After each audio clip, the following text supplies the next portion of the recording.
Did you know there's a plane capable of crossing an entire country in the time it takes you to make a coffee? It's not an exaggeration. The history of military aviation hides brutal secrets about machines that defied death at every takeoff. We're going to talk about infernal temperatures, about pilots who were more astronauts than aviators, and about technology that, to this day, still leaves engineers with their mouths open. If you thought you knew what speed is, you are very wrong. What you are about to see next are the fastest planes in history revealed with data that will blow your mind. But before breaking the sound barrier, hit that subscribe button, turn on the notification bell, and leave your like. Let's start. Let's go straight for the jugular of history with a legend that seems taken from another planet. We are talking about the SR-71 Blackbird. And you can't talk about speed without mentioning this jet-black beast that dominated the skies during the Cold War.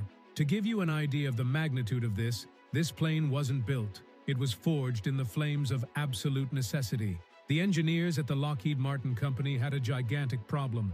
They needed a plane that flew so high and so fast that neither Soviet radars nor missiles could touch it. And boy, did they succeed. We are talking about a machine capable of maintaining a cruising speed of Mach 3.2. That is more than 3,500 kilometers per hour on a sustained basis. But here comes a technical fact that will blow your mind. Its engines, the J-58, were an engineering madness. They were hybrids. At low speeds, they worked like normal turbojets, but when the pilot accelerated fully, they transformed into partial ramjets. Basically, the faster it went, the more efficient the engines became, swallowing air at supersonic speeds. It was the only plane that consumed less fuel going at Mach 3 than going slowly. At that speed, air friction against the fuselage generates so much heat that the plane literally cooks itself. Temperatures on the nose exceeded 300 degrees Celsius. The heat was so infernal that the entire plane stretched. You heard that right. Due to the thermal expansion of the metal, the Blackbird grew about 10 or 12 centimeters in length in mid-flight. That's why on the ground, the parts didn't fit well and the plane leaked fuel everywhere. Puddles of JP-7 on the runway were normal.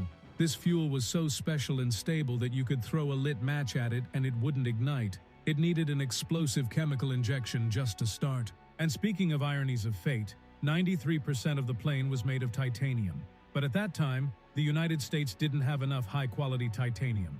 And guess who had it? The Soviet Union. So the CIA had to set up shell companies to buy the titanium from the enemy and use it to build the plane that was going to spy on them. It is a masterstroke and a brazen move, and boy did it spy well.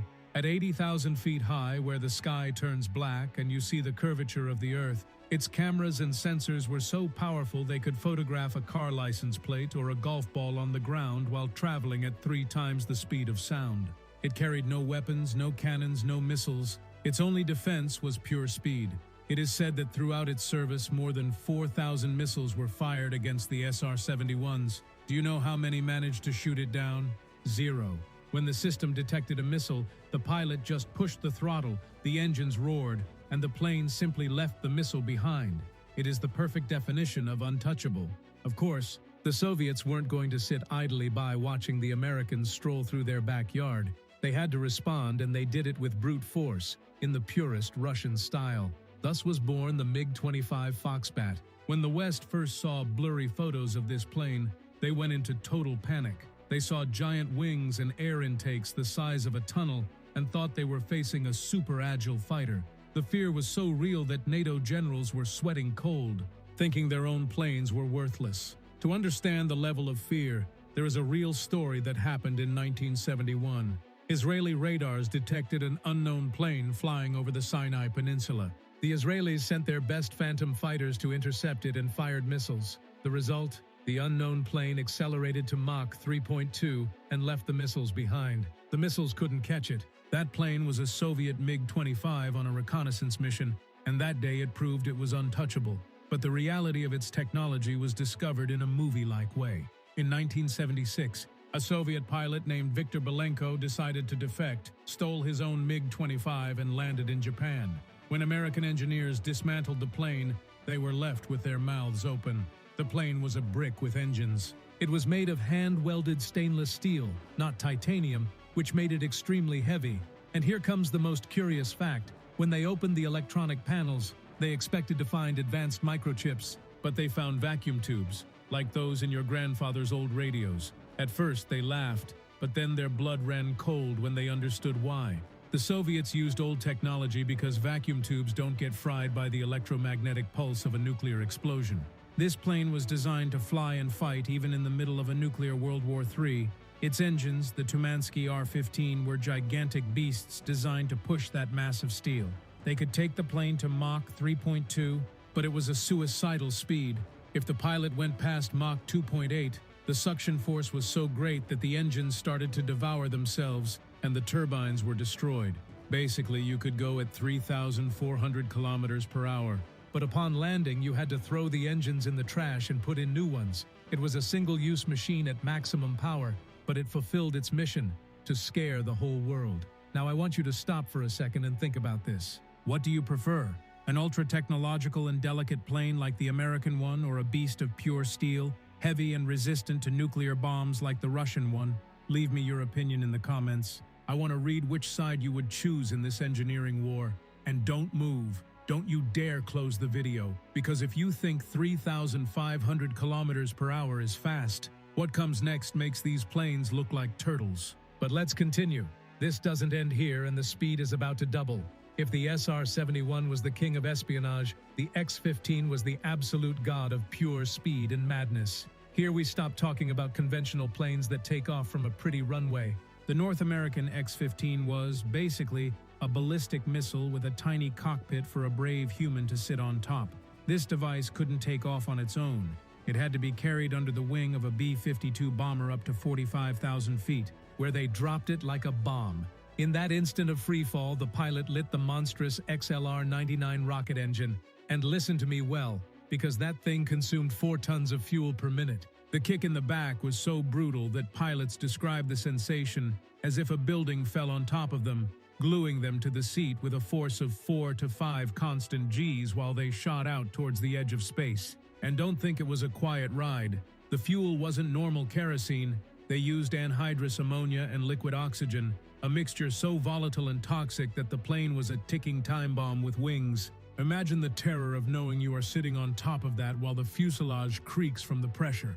Furthermore, when the engine shut down after burning all the fuel in seconds, the pilot was left floating in an absolute vacuum, listening only to his own breathing inside a silver pressurized suit. That suit was the only thing preventing his blood from boiling instantly if the cockpit suffered explosive decompression.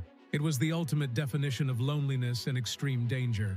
Here the data really scares. The X-15 set the world speed record for a manned aircraft that still no one has been able to break, reaching the mind-blowing figure of Mach 6.7. For your brain to process it, that is 7,274 kilometers per hour. At that savage speed, the plane covers 2 kilometers in a single second. But speed had a deadly price: heat. The fuselage was made of a super nickel and chrome alloy called Inconel X, because normal aluminum would have melted like butter. During the flight, air friction was so violent that the nose of the plane reached 1,300 degrees Celsius. The plane literally glowed red hot while furrowing the black sky, and the cockpit windows even cracked from the extreme temperature. The men who flew this thing were legends like Neil Armstrong. In fact, many flights went so high, exceeding 100 kilometers, that technically they left the atmosphere. Up there is no air, so they had to use small rockets on the nose and wings to turn, just like a spaceship. And to top it off, the landing was madness. Having no engine for a second attempt and using simple steel skids instead of rear wheels, they had to skid on a dry lake at 320 kilometers per hour. All this connects directly with today.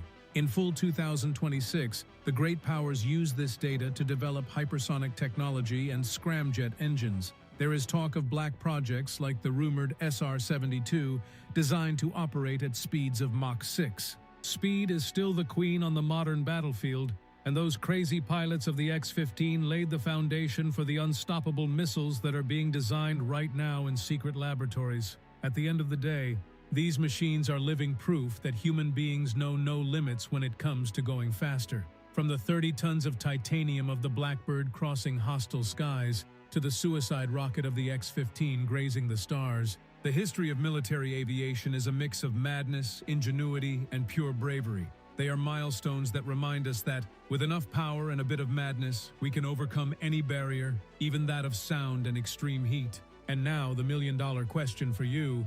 If you had the opportunity to get on one of these monsters, knowing the risks, knowing that you could disintegrate into 1,000 pieces, would you do it just to feel that speed? I want to see your sincere answer down there in the comments. And if this video has accelerated your pulse, smash that like button, subscribe to the channel, and turn on the notification bell so you don't miss the next mind-blowing trip we have prepared. See you on the next mission.